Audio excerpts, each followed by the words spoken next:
오늘 본문 말씀 마태복음 6장 9절로 15절 말씀입니다. 마태복음 6장 9절로 15절 말씀, 하나님의 말씀입니다. 제가 봉독하겠습니다.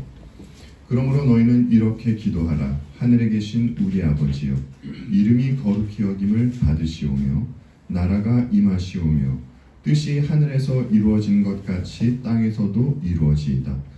오늘 우리에게 일용할 양식을 주시옵고 우리가 우리에게 죄 지은 자를 사하여 준 것 같이 우리 죄를 사하여 주시옵고 우리를 시험에 들게 하지 마시옵고 다만 악에서 구하시옵소서. 나라와 권세와 영광이 아버지께 영원히 있사옵나이다. 아멘. 너희가 사람의 잘못을 용서하면 너희 하늘 아버지께서도 너희 잘못을 용서하시려니와 너희가 사람의 잘못을 용서하지 아니하면 너희 아버지께서도 너희 잘못을 용서하지 아니하시리라. 아멘. 12절을 중심으로 말씀을 전하도록 하겠습니다. 지난주에는 일용할 양식을 주시옵고에 대해서 살펴보았습니다.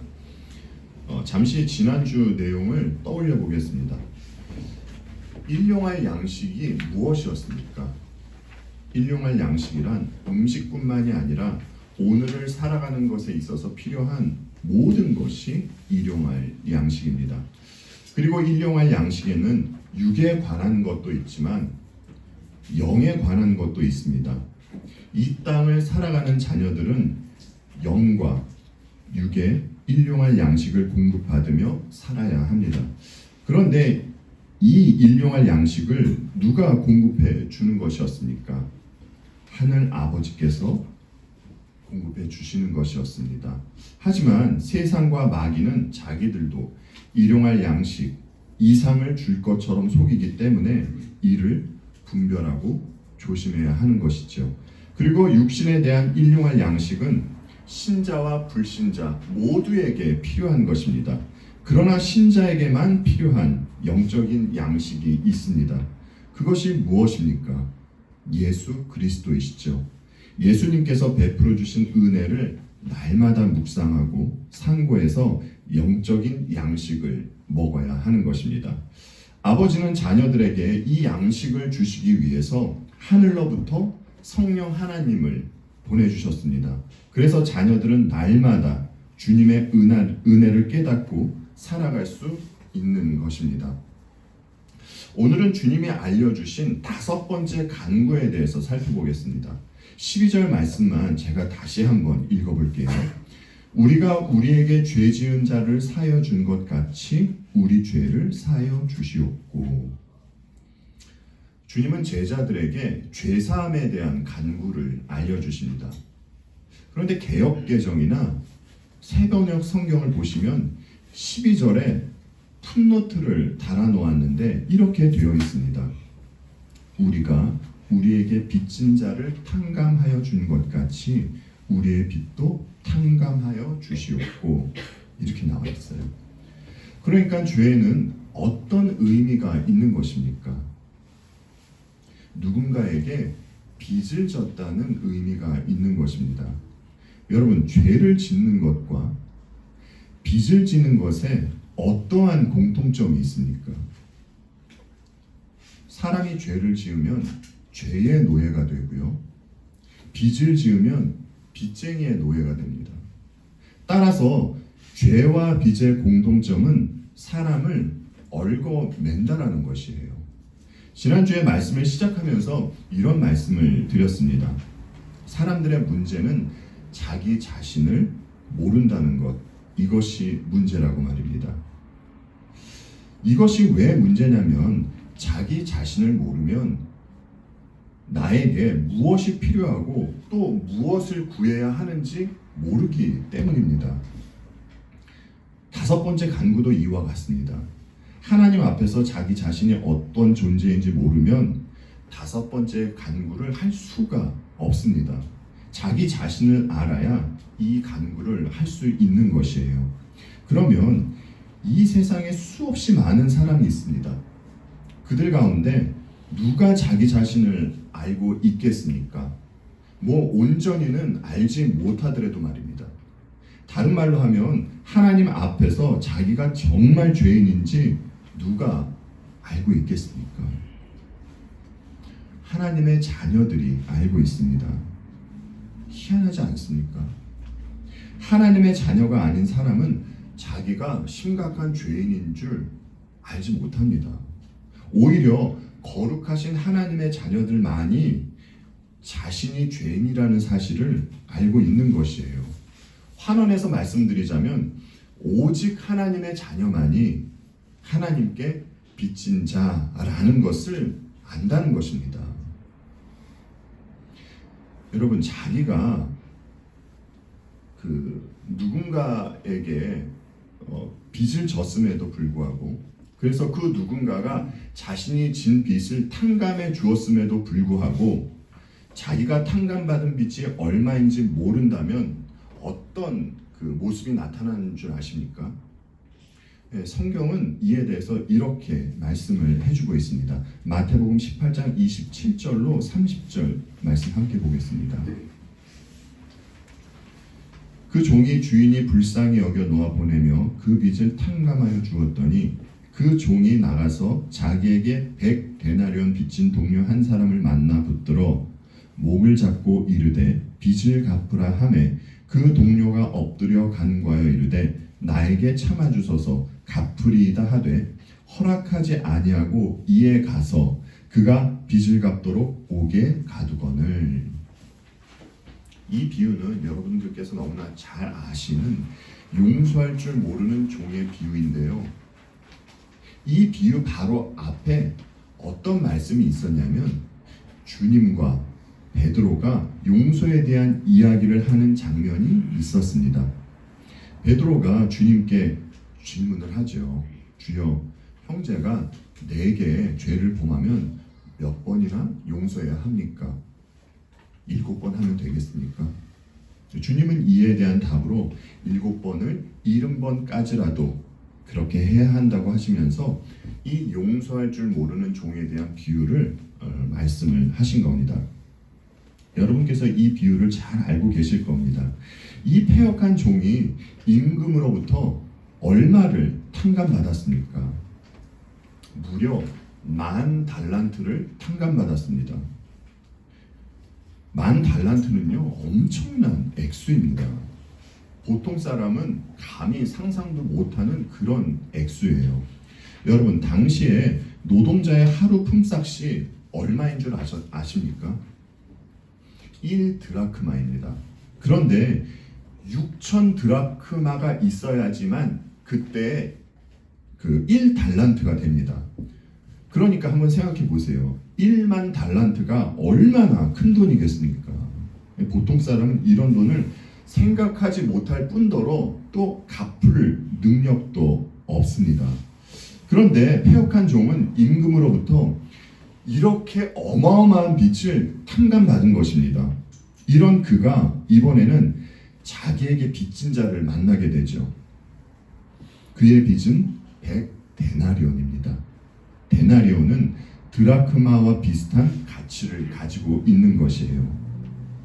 그런데 자기는 임금으로부터 10,000달란트를 탕감받았음에도 불구하고 자기에게 100데나리온 빚진 자를 어떻게 합니까? 그냥 옥에 가두어 버리고 맙니다. 패역한 종에게 왜 이토록 인정사정 없는 모습이 나오는 것입니까? 자기 자신을 모르기 때문입니다. 바꾸어 말하면 자기가 탕감받은 빚이 얼마나 큰 것인지 모르기 때문인 것입니다.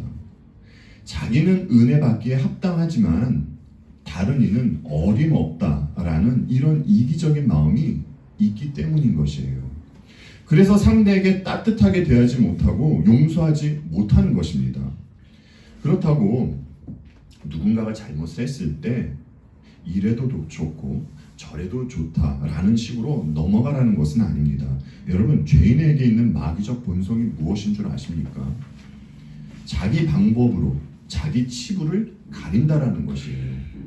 아담과 하와가 이 죄를 범하지 않았습니까? 벌거벗은 자기 몸을 가리기 위해서 나뭇잎으로 옷에 입은 것, 여러분 잘 아시지 않습니까? 그래서 아담의 후손으로 태어난 인간은 상대에게 잘못을 해도 자기 치부 가리기에 몰두하지 내가 정말 잘못했다, 미안하다 이런 진심 어린 사과를 하지 못하는 것입니다. 여러분 정말입니다. 슬그머니 넘어가거나 이런저런 핑계만 늘어놓지 절대 사과는 못합니다. 왜 그렇습니까? 아담의 후손으로 태어난 인간은 자신의 잘못을 고백하는 것이 자존심 상하는 것처럼 느껴지기 때문입니다. 오늘 본문에 비추어서 보자면 그는 누군가로부터 용서를 받아본 적이 없기 때문에 용서를 구하지 못하는 것이에요. 성경은 용서를 구하는 자에게 용서하라고 합니다. 여러분 보세요. 하나님은 우리가 회개할 때 그때 우리의 죄를 용서해 주시지 회개도 안 하는데 그저 죄만 짓고 가만히 있는데 저절로 자동으로 죄를 용서해 주시지는 않습니다. 따라서 상대는 자기가 무엇을 잘못했는지 알지도 못하는데 그를 용서할 수는 없는 것입니다. 조금 전에 말씀드렸던 비유에서는 어땠습니까? 100데나리온 빚진 동료는 용서를 구했습니다. 심지어 엎드려서 간구까지 했습니다. 그럼에도 불구하고 패역한 종은 자기에게 빚진 동료를 옥에 가두었던 것입니다. 패역한 종에게 왜 이런 모습이 나타나는 것입니까? 자기가 얼마나 큰 빚을 탕감받았는지 모르기 때문인 것이죠. 바꾸어 말하자면 그는 은혜를 받았음에도 불구하고 그 은혜가 얼마나 대단한 것인지 모르기 때문에 이처럼 패역한 모습이 나타나게 된 것이에요. 그러니까 은혜 받지 않고 악한 것도 나쁜 것이지만 은혜 받았음에도 불구하고 악한 것은 말할 것도 없는 것입니다. 그런데 후자의 사람들이 교회 밖에 있는 것이 아니라 교회 안에 있다라는 것, 이것이 큰 문제인 것입니다. 그리고 여러분, 하나님께 죄사함의 간구는 어느 날, 어느 때 해야 하는 것이겠습니까? 다윗이 시편으로 이런 고백을 했었죠. 시편 103편 1절로 5절 말씀을요, 세 번역으로 함께 볼게요. 내 영혼아 주님을 찬송하여라. 마음을 다하여 그 거룩하신 이름을 찬송하여라. 내 영혼아 주님을 찬송하여라. 주님의 베푸신 모든 은혜를 잊지 말아라.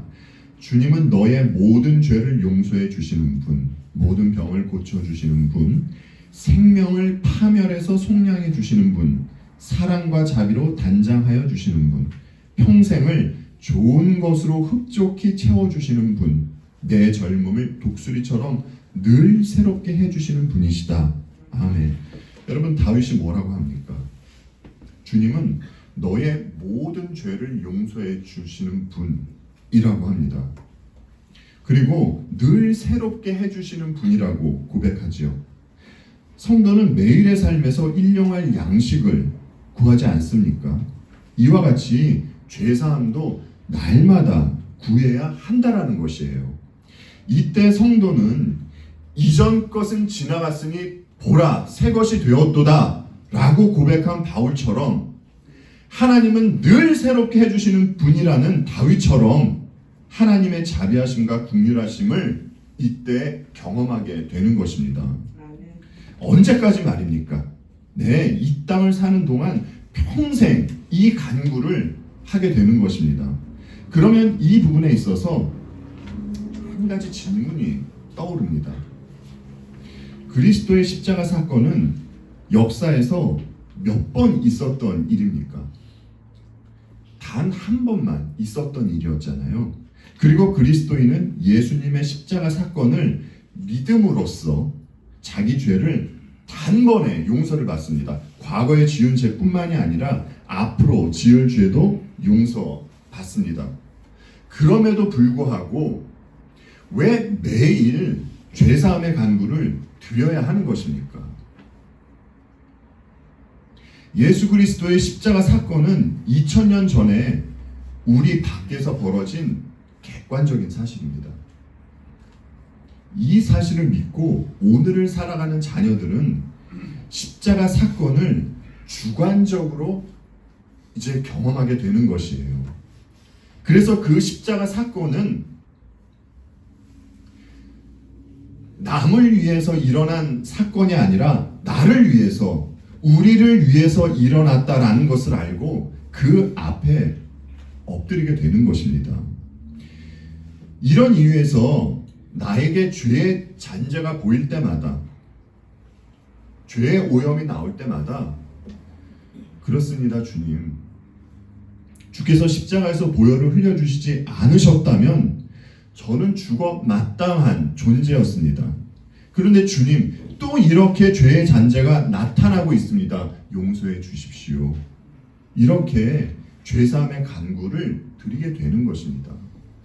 그러니까 이거는요, 누가 강압하거나 시켜서 나오는 것이 아니라 자기 자신이 정말 그 은혜를 깨달을 때 이 모습이 나온다라는 것이에요. 그러니까 한번 주님의 십자가를 바라보고 회개한 분들은 매일의 삶에서 계속 회개를 하게 되는 것입니다. 다시 말씀드리지만 교회에는 나오는데 그에게 죄사함의 간구가 나오지 않는다면 그는 종교인이지 신앙인은 아닌 것입니다. 여러분, 사람들이요, 하나님께 자신의 죄 문제를 해결해 달라고 그렇게 요청한 적이 있습니까?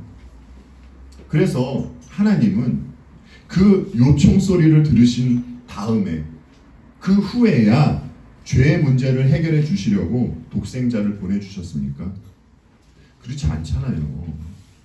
하나님은 죄가 뭔지도 모르고 있는 죄인들에게 독생자를 보내주신 것입니다. 왜 이렇게 하셨습니까? 어떤 그들의 죄 문제를 해결해 주시고자 그렇게 하신 것입니다.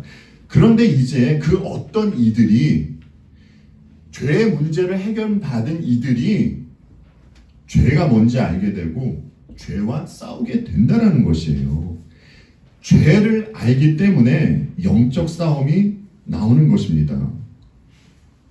왜 그렇습니까? 이제 그들은 죄에 대해서 민감하기 때문입니다. 그래서 아버지와의 관계를 끊어놓았던 그 죄가 너무 싫어서 그 죄와 전투를 벌이고 또 아버지께 그 죄사함의 간구를 하게 되는 것이에요. 이런 이유로 그리스도인은 매일의 삶에서 죄사함의 간구가 나오게 되는 것입니다. 그렇다면 우리는 어떻게 하나님께 이 죄사함의 간구를 드릴 수 있는 것입니까? 여러분들은요, 무엇을 근거로 해서 아버지께 죄사함의 간구를 드리게 되는 것입니까? 그냥 무작정 내 죄를 용서해달라고 그러시지는 않으실 거 아니에요. 네, 우리는요, 주님의 십자가를 근거로 해서 죄사함의 간구를 드릴 수 있는 것이에요. 이 십자가 사건은 역사적 사건이며 단번에 이루어진 사건입니다. 우리는 이 땅에서 각자의 시간표대로 주어진 삶이 있습니다. 저는 이것에 대해서 최근 들어서도 너무 좀 깊이 절실히 느끼고 있습니다. 우리는 이 삶을 주님과 함께 살아가지 않습니까?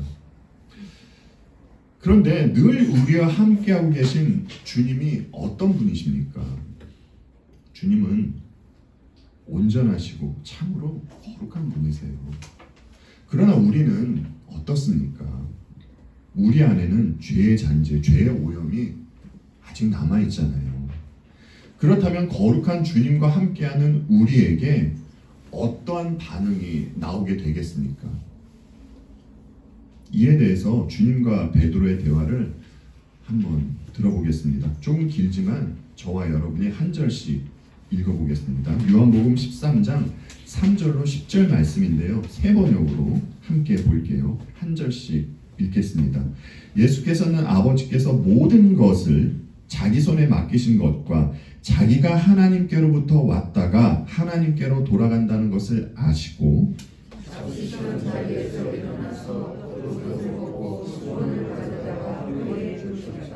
그리고 대야에 물을 담아다가 제자들의 발을 씻기시고 그 둘은 수건으로 닦아주셨다.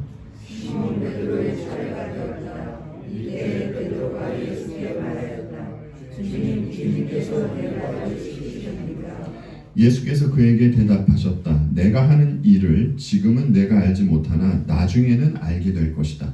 베드로가 다시 예수께 말하였다. 아닙니다. 내가는 절대로 시키지 못하십니다. 예수께서 그에게 말씀하셨다. 내가 너를 시키지 아니하면 너는 나와 상관이 없다.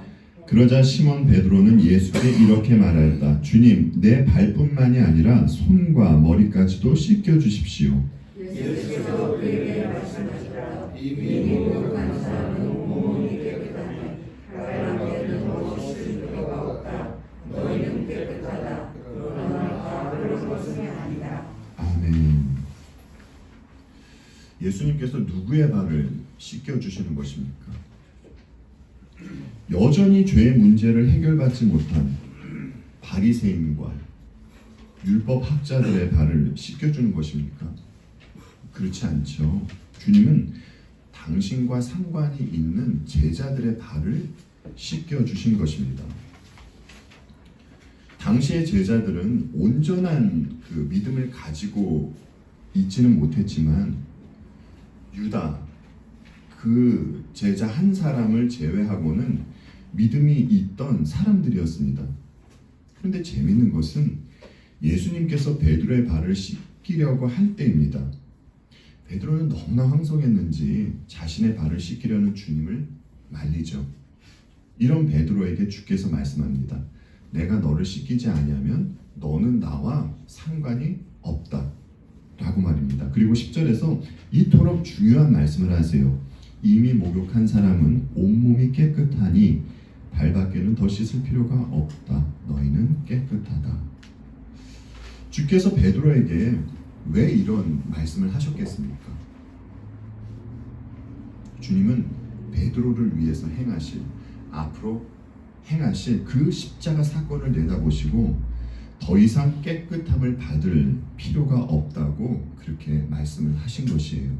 하지만 아까 말씀드렸듯이 십자가에서 죄사함을 받은 그리스도인은 매일의 삶에서 자기에게 묻어있는 죄가 보일 때마다 죄사함의 간구를 하게 되는 것입니다. 이 모습이 거룩하신 주님과 함께하는 그런 이들에게 나와야 하는 모습이라는 것이죠. 여러분, 우리가 지은 죄가 얼마나 크고 중요한 것이면 하나님께서 해결하시지 않으면 안 됐겠습니까? 환원해서 말씀드리자면 우리가 하나님께 진 빚은 이루 말할 수 없는 빚입니다. 그래서 주님은 우리가 진 빚을 대신 갚아 주신 것입니다. 무엇으로 말입니까? 네, 주님의 삶과 죽음으로 말입니다. 이 사실을 우리가 믿는 것이잖아요. 이 사실을 믿어서 여러분도 지금 이 자리에서 예배하고 있는 것 아닙니까? 그렇다면 나에게 잘못한 누군가가 용서를 구한다면 그를 용서해 주는 것이 마땅하지 않겠습니까? 그리고 반대로 내가 상대에게 잘못한 것이 생각이 나면 그에게 용서를 구하는 것 또한 마땅하겠죠. 내 무덤에 침을 뱉어라면서까지 상대에게 용서를 구하지 않는 것은 그리스도인의 모습이 아닙니다. 그리스도인이라고 잘못을 짓지 않는 것은 아니에요. 우리들도 살아가면서 얼마나 많은 잘못을 짓습니까? 그런데 그리스도인하고 자연인과의 차이는 잘못을 하고 난 후에 있습니다. 진정한 그리스도인이라고 한다면 하나님께 죄사함의 간구를 드려야 할 것이고 또 상대에게도 핑계를 댈 것이 아니라 용서를 구해야 한다는 것입니다. 그러니까 그리스도인들에게는 이런 모습이 나오게 된다는 것이에요. 그리고 오늘 본문 12절 말씀만 보시면 이제 이런 생각이 들기도 합니다. 하나님으로부터 죄를 용서받으려면 누구를 먼저 용서해 줘야 하는구나. 사람을 용서하는 것이 먼저 원인이 되어서 하나님으로부터 죄 용서를 받는 결과를 얻는다고 말입니다. 그러나 그렇지 않습니다, 여러분. 자신이 정말 하나님으로부터 죄 용서함을 받았다는 것을 믿는 이들만이 누군가를 진실되게 용서하게 되는 것입니다. 왜 그렇습니까? 자신이 하나님으로부터 얼마나 큰 빛을 탕감받았는지 알기 때문이에요. 그런데 누군가를 용서한다는 것이 쉬운 일은 아닙니다. 상대를 용서할 수 없다면 그럼 어떻게 해야 합니까? 또 과거에 내가 지은 죄 때문에 계속 후회만 하면서 신앙생활 하시는 분들도 있습니다. 과거의 죄가 계속 자신의 발목을 잡는 것이죠. 여러분, 어떻게 해야 합니까? 답은 한 가지밖에 없습니다. 십자가 아래에서 내가 받은 은혜를 묵상하는 수밖에 없습니다. 이 십자가의 은혜만이 나를 올가매고 있는 그 죄의 세력으로부터 자유롭게 할 수 있는 유일한 능력이 되는 것입니다. 여러분, 반드시 명심해 주십시오. 예수 그리스도의 십자가의 은혜는 모든 죄를 덮을 수 있는 은혜입니다. 우리는 이 은혜를 입고 살아가는 하나님의 자녀들입니다. 그렇다면 우리가 하나님으로부터 죄 용서 받았다는 것을 어떻게 증명할 수 있겠습니까? 오늘 본문에서 이야기해주고 있듯이 타인을 용서하는 것으로 증명이 되는 것입니다. 오늘 저희들은 5번째 간구를 살펴보았습니다. 이 간구를 통해서 2가지 교훈만 해보겠습니다. 첫째는요, 우리 하늘 아버지는 자녀들이 죄사함을 구할 때마다 그때마다 죄를 사여 주시는 아버지라는 것입니다. 여러분, 하늘 아버지는 우리에게 일용할 양식을 공급도 해주시고요, 또 죄 용서도 해주십니다. 죄인에게 있어서 가장 큰 선물이 무엇이겠습니까, 여러분? 바로 용서입니다. 우리는 이 선물을 받았고요, 매일 이 선물을 받으면서 살아가고 있는 그런 존재입니다. 그러면 아버지는 왜 우리를 용서해 주시는 것입니까? 그것은요, 독생자와 맞바꿀 만큼 우리를 사랑하시기 때문입니다. 그러니까 진짜 아버지의 자녀들은 그 엄청난 사랑을 받고 있기 때문에 자녀들에게서 사랑이 나오는 것이고요, 죄 용서함을 받은 경험이 있기 때문에 타인을 향한 용서가 나오게 되는 것이에요. 그리고 2번째는 그리스도인은 자신이 잘못을 하면 그것을 숨기거나 포장하는 것이 아니라 아버지께 드러내야 한다는 것입니다. 그러니까 용서를 구한다는 것은 자신의 잘못을 인정하기 때문에 용서를 구하는 것이잖아요.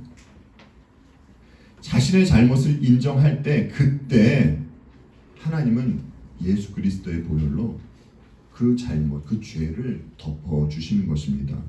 따라서 신앙생활을 하면서 가장 중요한 것은 하나님 앞에서의 솔직함이라 할 수 있습니다.